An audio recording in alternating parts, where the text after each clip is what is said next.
ಸ್ನೇಹಿತರೆ, ಮಾಸಗಳಲ್ಲಿ ಅತ್ಯಂತ ವಿಶೇಷವಾದ ಮಾಸ ಧನುರ್ಮಾಸ. ಧನುರ್ಮಾಸದ ಬಗ್ಗೆ ಹಲವಾರು ಕಥೆಗಳಿವೆ. ಧನುರ್ಮಾಸದಲ್ಲಿ ಮಾಡುವಂತಹ ಪೂಜೆಗಳಿಗೆ ಹೆಚ್ಚಿನ ಫಲವನ್ನು ಕೊಡುವಂತಹ ಶಕ್ತಿ ಇದೆ. ಶ್ರೀಕೃಷ್ಣನೇ ಹೇಳಿರುವಂತೆ ಮಾಸಗಳಲ್ಲಿ ಅತ್ಯಂತ ಶ್ರೇಷ್ಠವಾದ ಮಾಸ ಅಂದರೆ ಧನುರ್ಮಾಸ. ಸ್ನೇಹಿತರೆ, ಈ ವರ್ಷ ಡಿಸೆಂಬರ್ 16ರಿಂದ ಧನುರ್ಮಾಸ ಪ್ರಾರಂಭವಾಗುತ್ತೆ. ಜನವರಿ 14ರಂದು ಮಕರ ಸಂಕ್ರಾಂತಿಯ ದಿನ ಮುಗಿಯುತ್ತೆ. ಧನುರ್ ಅಂದರೆ ಬಾಣ. ಈ ಮಾರ್ಗಶಿರ ಮಾಸದಲ್ಲಿ ಸೂರ್ಯ ಒಂದು ರಾಶಿಯಿಂದ ಮತ್ತೊಂದು ರಾಶಿಗೆ ಸಂಚರಿಸಲು ತೆಗೆದುಕೊಳ್ಳುವ ಸಮಯ 1 ತಿಂಗಳು. ಸೂರ್ಯನು ಸಂಚರಿಸುತ್ತಾ ಧನುರಾಶಿಯಿಂದ ಮಕರ ರಾಶಿಗೆ ಪ್ರವೇಶಿಸುವ 1 ತಿಂಗಳ ಕಾಲವೇ ಧನುರ್ಮಾಸ ಅಂತ ಕರೀತಾರೆ. ಮಾರ್ಗಶಿರ 1 ತಿಂಗಳು ಸೂರ್ಯ ಧನುರಾಶಿಯಲ್ಲಿ ಇರ್ತಾನೆ, ಆದ್ದರಿಂದ ಧನುರ್ಮಾಸ ಅಂತ ಕರೆಯಲಾಗುತ್ತೆ. ಈ ಡಿಸೆಂಬರ್ ಮತ್ತು ಜನವರಿ ತಿಂಗಳಲ್ಲಿ ಚಳಿಯ ಪ್ರಭಾವ ಅತ್ಯಂತ ತೀವ್ರವಾಗಿರುತ್ತೆ. ಜನ ಚಳಿ ಹೆಚ್ಚಾಗಿ ಬಿಲ್ಲಿನಂತೆ ದೇಹವನ್ನು ಮುದುಡಿಸಿ ಮಲಗ್ತಾರೆ. ಆದ್ದರಿಂದ ಈ ಮಾಸವನ್ನು ಧನುರ್ಮಾಸ ಅಂತ ಕರೆಯಲಾಯಿತು. ವರ್ಷ 6 ತಿಂಗಳು ದಕ್ಷಿಣಾಯನ ಪುಣ್ಯಕಾಲ. ಈ ಕಾಲ ದೇವತೆಗಳಿಗೆ ರಾತ್ರಿ, ಮಲಗಿರ್ತಾರೆ. 6 ತಿಂಗಳು ಉತ್ತರಾಯಣ ಕಾಲ. ಈ ಒಂದು ಕಾಲ ದೇವತೆಗಳಿಗೆ ಹಗಲು. ಸೂರ್ಯ ರಾಶಿಯಿಂದ ರಾಶಿಗೆ ಸಂಚರಿಸುತ್ತಾ ಒಂದೊಂದು ಮಾಸದಲ್ಲಿ ಒಂದೊಂದು ತಿಂಗಳಿರ್ತಾನೆ. ಅಯನ ಅಂದರೆ ಪಥ. ಕೃಷ್ಣಗೆ ಪ್ರಿಯವಾದ ಧನುರ್ಮಾಸದಲ್ಲಿ ಸೂರ್ಯ ಇರ್ತಾನೆ. ಈ ಧನುರ್ಮಾಸ 1 ತಿಂಗಳು ಸೂರ್ಯದೇವ ಶ್ರೀಹರಿಯನ್ನ ಪೂಜಿಸ್ತಾನೆ. ಸ್ನೇಹಿತರೆ, ಧನುರ್ಮಾಸದ ಕುರಿತು ಪುರಾಣ ಕಥೆಗಳೂ ಇವೆ. ಅದರಲ್ಲಿ ಅತ್ಯಂತ ಮುಖ್ಯವಾದ ಕಥೆಯೊಂದನ್ನು ತಿಳಿದುಕೊಳ್ಳೋಣ. ಸೃಷ್ಟಿಕರ್ತನಾದ ಬ್ರಹ್ಮ ತನ್ನ ವಾಹನವಾದ ಹಂಸಪಕ್ಷಿಯ ಮೇಲೆ ಕುಳಿತು ಒಮ್ಮೆ ಲೋಕ ಸಂಚಾರವನ್ನು ಮಾಡುತ್ತಿರುವಾಗ ಒಂದು ಕಡೆ ಸೂರ್ಯನು ಬೇಕೆಂದಲೇ ಒಮ್ಮೆಲೆ ವಿಪರೀತ ಶಾಖವನ್ನು ಬ್ರಹ್ಮದೇವನ ಮೇಲೆ ತೋರಿಸ್ತಾನೆ. ಇದರಿಂದ ಶಾಖವನ್ನು ತಡೆಯಲು ಸಾಧ್ಯವಾಗದೆ ಬ್ರಹ್ಮನಿಗೆ ಅತಿಯಾದ ಕೋಪ ಬಂದು ಸೂರ್ಯನ ತೇಜಸ್ಸು ಕ್ಷೀಣಿಸಲಿ ಅಂತ ಶಾಪವನ್ನು ಕೊಟ್ಟೇ ಬಿಡ್ತಾನೆ. ಆಗ ಸೂರ್ಯನ ಶಾಖ ಸ್ಥಗಿತವಾಯಿತು. ಇದು ಕೆಲವು ಸಮಯಗಳಲ್ಲೇ ಬ್ರಹ್ಮಾಂಡದ ಮೇಲೆ ವ್ಯತಿರಿಕ್ತ ಪ್ರಭಾವವನ್ನು ಬೀರುತ್ತೆ. ಮಾನವರು, ಋಷಿ ಮುನಿಗಳು, ಪಶು ಪಕ್ಷಿಗಳು, ಪ್ರಾಣಿಗಳು ಸೂರ್ಯನ ತೇಜಸ್ಸು ಇಲ್ಲದೆ ಒದ್ದಾಡುತ್ತಿದ್ದರು. ಎಲ್ಲೆಡೆ ಹಾಹಾಕಾರ ಎದ್ದಿತು. ಋಷಿ ಮುನಿಗಳು ಸೇರಿ ಬ್ರಹ್ಮನನ್ನು ಕುರಿತು ಘೋರವಾದ ತಪಸ್ಸನ್ನು ಮಾಡ್ತಾರೆ.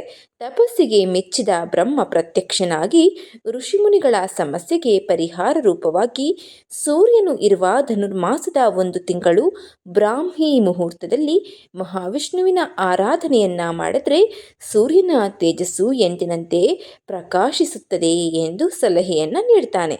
ಸೂರ್ಯನು ಧನುರ್ಮಾಸದಲ್ಲಿರುವ 1 ತಿಂಗಳು ಸೂರ್ಯೋದಯ ಆಗುವ ಮೊದಲೇ ವಿಷ್ಣುವಿನ ಆರಾಧನೆಯನ್ನ ಮಾಡಿ ಉಗ್ಗಿಯ ನೈವೇದ್ಯವನ್ನ ಮಾಡಬೇಕು.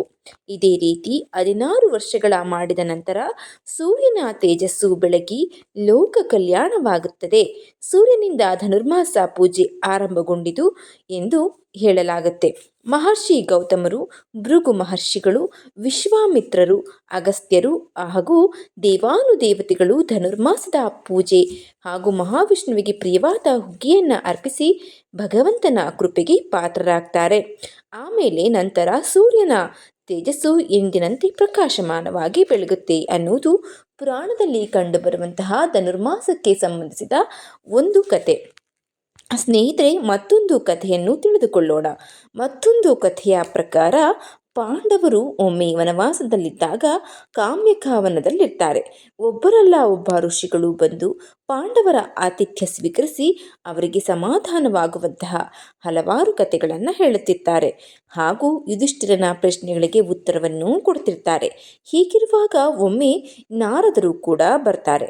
ಯುಧಿಷ್ಠಿರನು, ಮಹರ್ಷಿಗಳೇ, ನಾನು ರಾಜ್ಯ ಕೋಶಾದಿಗಳನ್ನು ಕಳೆದುಕೊಂಡೆ. ಇದರಿಂದ ನನಗೇನೂ ಬೇಜಾರಿಲ್ಲ. ಆದರೆ ನನ್ನ ಪತ್ನಿ, ನನ್ನ ತಮ್ಮಂದಿರು ನನ್ನಿಂದ ಕಷ್ಟಪಡುವುದನ್ನು ನಾನು ನೋಡಲಾರೆ. ಮುಂದೆ ಆಗುವ ಯುದ್ಧದಲ್ಲಿ ನಮಗೇ ಜಯ ಸಿಗಬೇಕಾದ್ರೆ ನಾನು ಏನು ಮಾಡಬೇಕು, ದಯವಿಟ್ಟು ಹೇಳಿ ಎಂದು ಕೇಳ್ತಾನೆ. ನಾರದರು ದ್ರೌಪದಿಯನ್ನೂ ಕರೆದು ಧನುರ್ಮಾಸದ 1 ತಿಂಗಳು ಶ್ರದ್ಧಾ ಭಕ್ತಿಯಿಂದ ವಿಷ್ಣುವಿನ ಪೂಜೆಯನ್ನ ಮಾಡಿ ಎಂದು ಪೂಜೆಯ ವಿಧಿವಿಧಾನಗಳನ್ನು ಉಪದೇಶ ಮಾಡ್ತಾರೆ. ಈ ರೀತಿ ಪೂಜೆ ಮಾಡೋದ್ರಿಂದ ಯುದ್ಧದಲ್ಲಿ ನಿಮಗೆ ಜಯ ಲಭಿಸುತ್ತದೆ.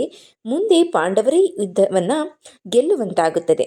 ಇದು ನಾರದರು ದ್ರೌಪದಿ ಹಾಗೂ ಧರ್ಮರಾಯನಿಗೆ ಹೇಳಿದ ಧನುರ್ಮಾಸದ ಪೂಜೆ ಕತೆ. ಸ್ನೇಹಿತರೆ, ಈ ಧನುರ್ಮಾಸ ಅತ್ಯಂತ ಶ್ರೇಷ್ಠವಾದ ಮಾಸವಾಗಿದ್ದು ಭಗವಂತನಿಗೆ ಅರ್ಪಿತವಾದ ವಿಶೇಷ ಮಾಸ. ಬೆಳಗಿನ ಜಾವ ಅಂದರೆ ಆಕಾಶದಲ್ಲಿ ನಕ್ಷತ್ರ ಇರುವಾಗಲೇ ಎದ್ದು ಶ್ರೀಹರಿಯ ಪೂಜೆಯನ್ನ ಮಾಡಿ ಸೂರ್ಯೋದಯ ಆಗುವ ಮೊದಲೇ ನೈವೇದ್ಯವನ್ನ ಅರ್ಪಿಸಬೇಕು. ಹೀಗೆ ಯಥಾಪ್ರಕಾರ ಪೂಜೆಯನ್ನು ಮಾಡಬೇಕು. ಇದರಲ್ಲೂ ಸಹ ಸಮ ಹೆಸರುಬೇಳೆ ಅಕ್ಕಿಯನ್ನು ಹಾಕಿ ಮಾಡಿದ ಹುಗ್ಗಿ ಕೃಷ್ಣನಿಗೆ ಅತ್ಯಂತ ಪ್ರಿಯ, ಅಧಿಕ ಪುಣ್ಯವನ್ನು ತಂದುಕೊಡುತ್ತೆ. ಒಂದು ಅಕ್ಕಿ ಅರ್ಧ ಹೆಸರುಬೇಳೆ ಹಾಕಿದರೆ ಮಾಧ್ಯಮ ಪುಣ್ಯ, ಅಕ್ಕಿ ಕಾಲು ಭಾಗ ಹೆಸರುಬೇಳೆ ಹಾಗೆ ಮಾಡಿದರೆ ಹುಗ್ಗಿಯಿಂದ ಕನಿಷ್ಠ ಪುಣ್ಯ ಲಭಿಸುತ್ತೆ ಎನ್ನಲಾಗುತ್ತೆ. ಧನುರ್ಮಾಸ ಪೂರ್ತಿ ತಿಂಗಳು ಇದೇ ರೀತಿ ಮಾಡಲು ಆಗದಿದ್ದರೂ ಒಂದೇ ಒಂದು ದಿನವಾದರೂ ಬ್ರಾಹ್ಮಿ ಮುಹೂರ್ತದಲ್ಲಿ ಪೂಜೆಯನ್ನು ಮಾಡಿ ಹುಗ್ಗಿಯನ್ನು ಅರ್ಪಿಸಿದರೆ 1,000 ವರ್ಷಗಳ ಕಾಲ ಪೂಜೆ ಮಾಡಿದ ಪುಣ್ಯವನ್ನು ಆ ಒಂದು ದಿನ ಮಾಡಿದರೆ ನಾವು ಪಡೆದುಕೊಳ್ಳಬಹುದು. ಸ್ನೇಹಿತರೆ, ಈ ಮಾಸದಲ್ಲಿ ವಿಷ್ಣು ಸ್ತೋತ್ರವನ್ನು ಹೇಳಬೇಕು, ವಿಷ್ಣು ಸಹಸ್ರನಾಮವನ್ನು ಪಠಿಸಬೇಕು. ಈ ಮಾಸದಲ್ಲಿ ವೈಕುಂಠ ಏಕಾದಶಿ ಕೂಡ ಬರುತ್ತೆ. ಅಂದು ಸ್ವರ್ಗದ ಬಾಗಿಲು ತೆರೆದಿರುತ್ತೆ. ಮಕರ ಸಂಕ್ರಾಂತಿ ಹಬ್ಬದ ದಿನದಂದು ಆಂಡಾಳು ಕೃಷ್ಣನಿಗೆ ಕಲ್ಯಾಣೋತ್ಸವ ಮಾಡ್ತಾರೆ. ಈ ರೀತಿಯಾಗಿ ಹಲವು ರೀತಿಯಲ್ಲಿ ಧನುರ್ಮಾಸ ವಿಶೇಷವಾದ ಮಾಸವಾಗಿದೆ. ಲಕ್ಷ್ಮಿಯ ದ್ವಾದಶ ನಾಮ ಸ್ತೋತ್ರವನ್ನು ಹೇಳಿ ಪೂಜೆ ಮಾಡಿದರೆ ವಿಷ್ಣುವಿನ ಅನುಗ್ರಹದ ಜೊತೆ ಲಕ್ಷ್ಮಿಯ ಅನುಗ್ರಹ ಕೂಡ ಲಭಿಸುತ್ತೆ. ಸ್ನೇಹಿತರೆ, ಹೀಗೆ ಪುರಾಣದಲ್ಲಿ ಹಲವಾರು ಕಥೆಗಳು ಧನುರ್ಮಾಸಕ್ಕೆ ಸಂಬಂಧವನ್ನು ಪಟ್ಟಿರೋದನ್ನು ನಾವು ಕಾಣಬಹುದು. ಹಾಗೆ ಸ್ನೇಹಿತರೆ, ಧನುರ್ಮಾಸದಲ್ಲಿ ಆಂಡಾಳ್ ಎಂಬುವಳ ಕತೆ ಮಹಾವಿಷ್ಣುವಿನೊಂದಿಗೆ ಸಂಬಂಧವನ್ನು ಹೊಂದಿದೆ. ವಿಷ್ಣುವಿನ ಪರಮ ಭಕ್ತೆ ಮತ್ತು ಭೂದೇವಿಯ ಅವತಾರವಾದ ಆಂಡಾಳ್, ಅವಳನ್ನು ಗೋದಾದೇವಿ ಅಂತಲೂ ಕರೀತಾರೆ.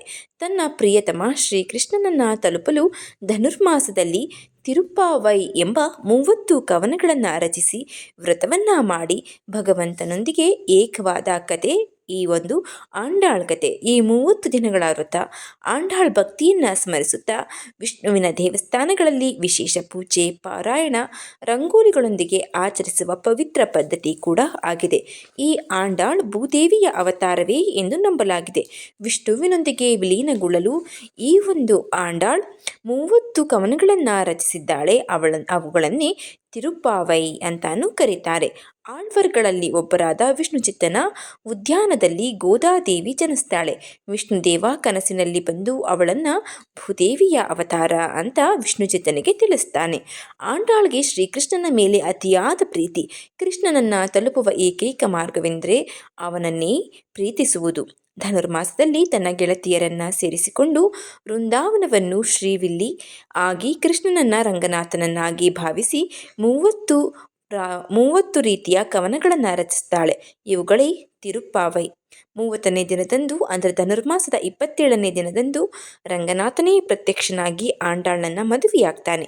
ಈ ದಿನವನ್ನು ಗೋಧಾ ರಂಗನಾಥ ಕಲ್ಯಾಣ ಉತ್ಸವ ಅಂತಾನೂ ಕರೀತಾರೆ. ಸ್ನೇಹಿತರೆ, ಹೀಗೆ ಆಂಡಾಳ್ ಕಥೆಯು ಭಗವಂತನ ಮೇಲಿನ ಶುದ್ಧ ಪ್ರೇಮ, ಅಚಲ ಭಕ್ತಿಯ ಪ್ರತೀಕ.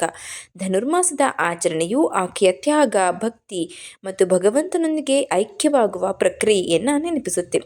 ಸ್ನೇಹಿತರೆ, ತಿಳಿದುಕೊಂಡ್ರಲ್ವಾ, ಒಂದು ದಿನ ಮಾಡಿದ ಪೂಜೆಗೆ ಸಹಸ್ರಾರು ವರ್ಷಗಳ ಫಲವನ್ನು ನೀಡುವಂತಹ ಶಕ್ತಿ ಧನುರ್ಮಾಸಕ್ಕಿರುವುದು. ಎಲ್ಲರೂ ಧನುರ್ಮಾಸ ವ್ರತಾಚರಣೆಯನ್ನು ಮಾಡಿ ಮಹಾವಿಷ್ಣುವಿನ ಕೃಪೆಗೆ ಪಾತ್ರರಾಗೋಣ. ಸ್ನೇಹಿತರೆ, ಈ ವಿಡಿಯೋ ನಿಮಗೆ ಇಷ್ಟವಾಗಿದ್ದರೆ ಓಂ ನಮೋ ಭಗವತೆ ವಾಸುದೇವಾಯ ಅಂತ ಕಮೆಂಟ್ ಮಾಡಿ. ಚಾನಲ್ನ ಸಬ್ಸ್ಕ್ರೈಬ್ ಮಾಡ್ಕೊಂಡೆ ನೋಡ್ತಾ ಇದ್ದರೆ ದಯವಿಟ್ಟು ಸಬ್ಸ್ಕ್ರೈಬ್ ಮಾಡಿಕೊಂಡು ನೋಡಿ. ಪಕ್ಕದಲ್ಲೇ ಇರುವಂತಹ ಬೆಲ್ ಬಟನನ್ನು ಒತ್ತಿ ಹೊಸ ವಿಡಿಯೋ ನೋಟಿಫಿಕೇಷನ್ಗಳಿಗಾಗಿ. ಮುಂದಿನ ವಿಡಿಯೋದಲ್ಲಿ ಸಿಗೋಣ. ಧನ್ಯವಾದಗಳು.